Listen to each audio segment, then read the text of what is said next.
and welcome to another interview with one of UX247's global network of accredited researchers. My name's Paul Blunden, and I'm the founder of UX247, and today I'm going to be interviewing one of my colleagues from around the world. But let's get straight to it, and let's meet our guest. Hello, and thank you for giving up your time to speak with me today. Can I start by asking you to introduce yourself? What's your name and whereabouts are you from? Hi, Paul. Thanks for having me.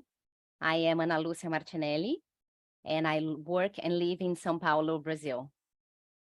Wow, and how long have you lived in Brazil?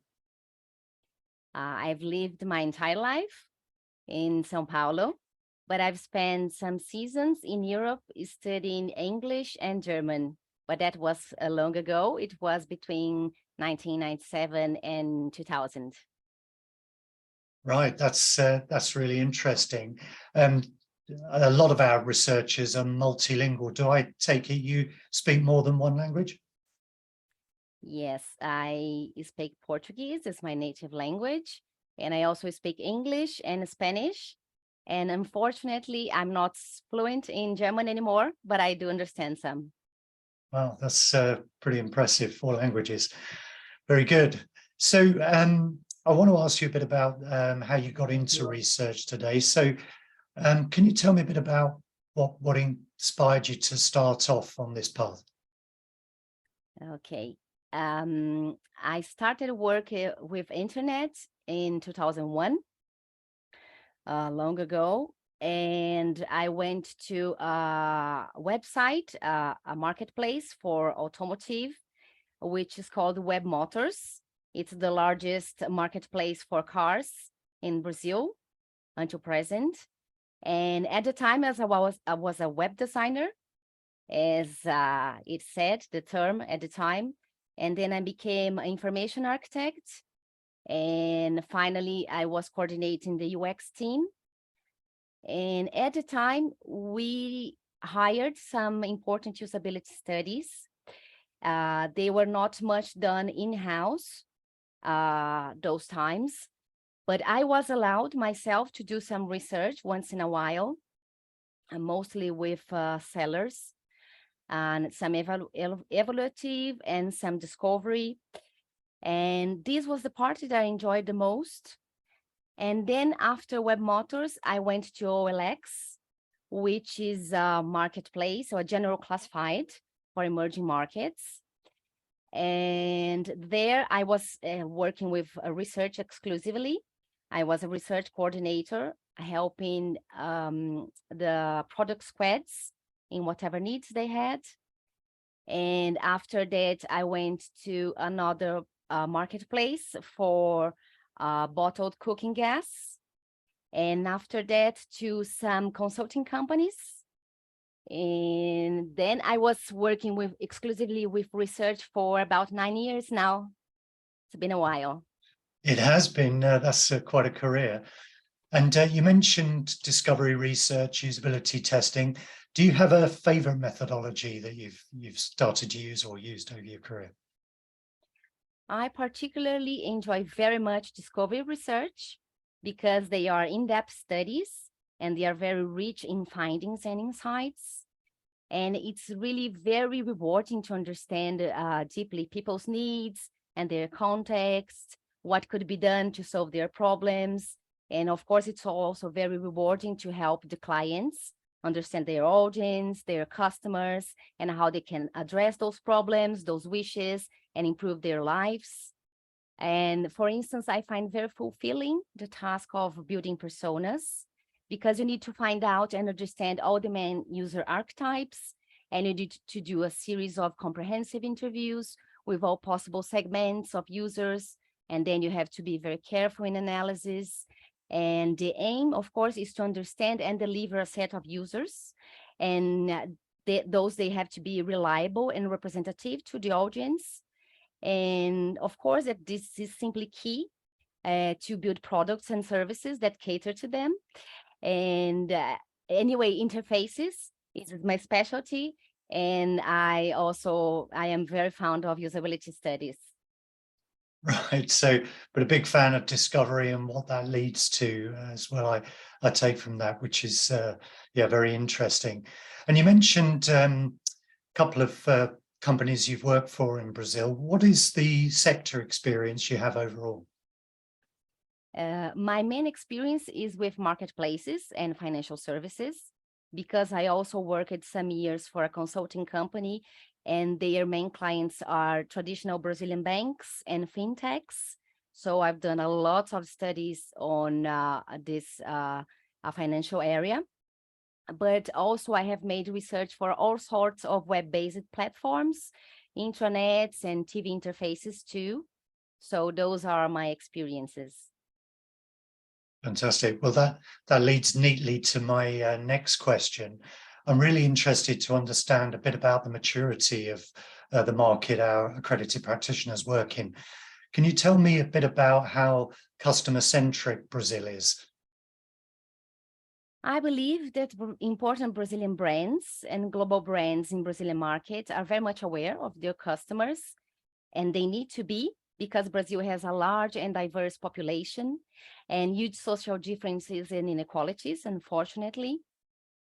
And it has also a large territory with significant cultural differences among the states and the regions. And I myself, I see that Brazilian platforms, for instance, they do a lot of research, and they have UX teams and contemplate researchers, fortunately. And sometimes they also have large research teams. Often those are in financial sector, because this one thrives a lot in Brazil. So I can just imagine that brands are developed around well-known customers, or at least they should be doing a lot of marketing and user research. It sounds like it, particularly with such a huge geographic area and such a wide sort of difference in culture. Do the brands that dominate Brazil or work in Brazil have significant challenges in organizing research? What do you think those would be? I think that designing the right kind of study, choosing the proper methodology is, of course, key to the success of a study, meaning reaching the goal of finding what you're looking for, be it to understand your customers, be it usability, evaluative study. But I would believe that designing properly your study, it can sound very obvious, of course, but sometimes the studies can be that can have subtleties and nuances, and this can skew findings in certain directions or bias participant answers. And I would say that this could be easily be caused by stakeholders when they want very much to find something, for instance, and that could be avoided by having a researcher that is not too involved in the project, such as a consultant. But of course, this is not essential. It's something just that has to be considered. And another thing I would say is that a good recruitment is crucial. It can be the success or failure of a study, for sure, because sometimes product owners should not underestimate, and often they are not involved in that part of recruitment. They don't know how difficult and how valuable it is to be done right. Therefore, my advice would be very careful with recruitment. Yeah, I guess that's a real problem in a lot of markets, actually, not just Brazil. But thanks for sharing that. So I'd like to ask you, obviously 9 years experience, got a huge amount of depth. Could you talk to me a bit about what flagship UX projects you've delivered? Just as I said about personas being one of my favorite methodologies, I had the opportunity to use it 3-4 times. They were 4 actually, and all had important impact on the businesses. And the first one was for Web Motors app users, which is the automotive marketplace. That was long ago. It was 2012, 2013. And we didn't quite know who were the app users, when they were using the app, or why they were choosing the app over the website, and for which specific purposes. And obviously, this is super evident today, but it wasn't in 2012. And so understanding and knowing that made all the differences because we could design better the app and reconsider which functionalities should be highlighted and targeted in the app. And this was the first time I did personas. And then for OLX, which is the general classified, designing the personas, and they are, of course, the key type of users. In that case, there were 3 for sellers and 1 for the buyers. That gave knowledge and visibility on who were the customers and the specific behaviors and needs. And this knowledge was spread through the company. Everybody was involved in that, was very exciting. And it helped advocate for users when designing and having them in mind when thinking on functionalities and services. So it was super interesting for the whole company. And the third case was for Shama. Actually, there were 2 moments, 2 studies. Personas were for 13 liters gas bottle consumers and 45 liters bottle. They were 7 in total. And the intention in the very first moment was to present them to investors and raise fundings, and which did succeed, of course. And then to help again the whole company to know better the user needs, which can be actually quite different from one another, and they were because of the bottle size. So those cases were very rewarding to be done, and I enjoyed a lot doing them, and it made all the differences to the businesses. It sounds like from your description of the methods you like and your flagship projects, that actually it's about the impact your work has on the business more than anything else, actually. Is that Yes. Yeah, the case? Yes, sure. Fascinating. And I'm really interested to understand, are there any particular user behaviors that are unique to your market that you would recommend global brands perhaps entering Brazil need to pay attention to? What I would say that it's very important in Brazil at the moment, WhatsApp. WhatsApp is the thing. WhatsApp is really ingrained in the routine of Brazilians.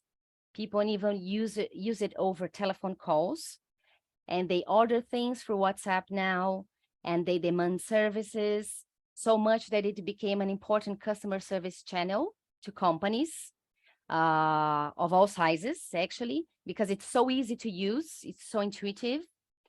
And also most people used to participate in WhatsApp groups, families, friends, companies, teams, shared interests. So it's definitely the main communication channel in Brazil at the moment. And likewise, social media, Instagram, Facebook, TikTok, Twitter, YouTube, they have a massive audience in Brazil. So brands need to design their market strategies around that, of course. And they play a much larger role than traditional media these days. And everything, events, people's issues, declarations, they have a lot of repercussion in social media. Everybody debates about it. It's a big thing, maybe just like in US, but maybe even more. But yeah, I would say that WhatsApp and social media are the channels in Brazil. Fascinating. We're seeing that a little bit in some other markets, particularly WhatsApp, actually, but not everywhere. And that's really interesting to learn more about it. Can I ask you, as we're getting close to the end of the interview, what inspires you, or what's inspiring you at the moment?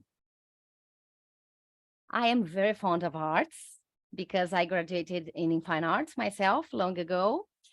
And I love music. Music is very present in my routine. And I'm very fond of visual arts, all sorts, painting, illustration, graphic design.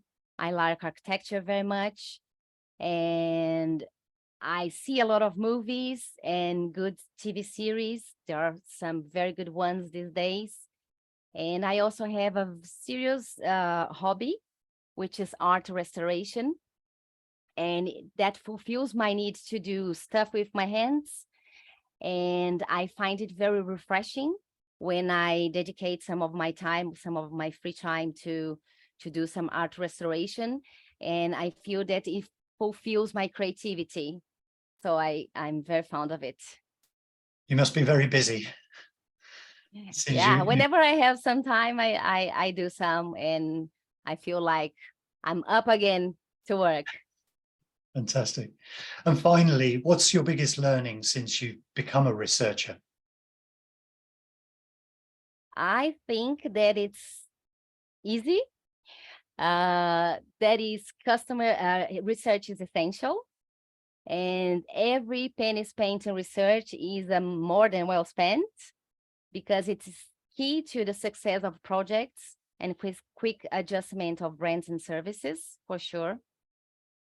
And understanding your market, understanding your customers, designing accordingly, quickly testing, iterating, doing cycles, the fastest, the best, adjusting, fine-tuning. It is the proven path to success. So please do research. Thank you. A sentiment I wholeheartedly endorse, but then you'd probably expect that. Anna, thank you so much for sparing time to speak with me today. I think it's been fascinating learning more about you and learning about Brazil. And I'm sure the people watching the video are going to find it fascinating as I have.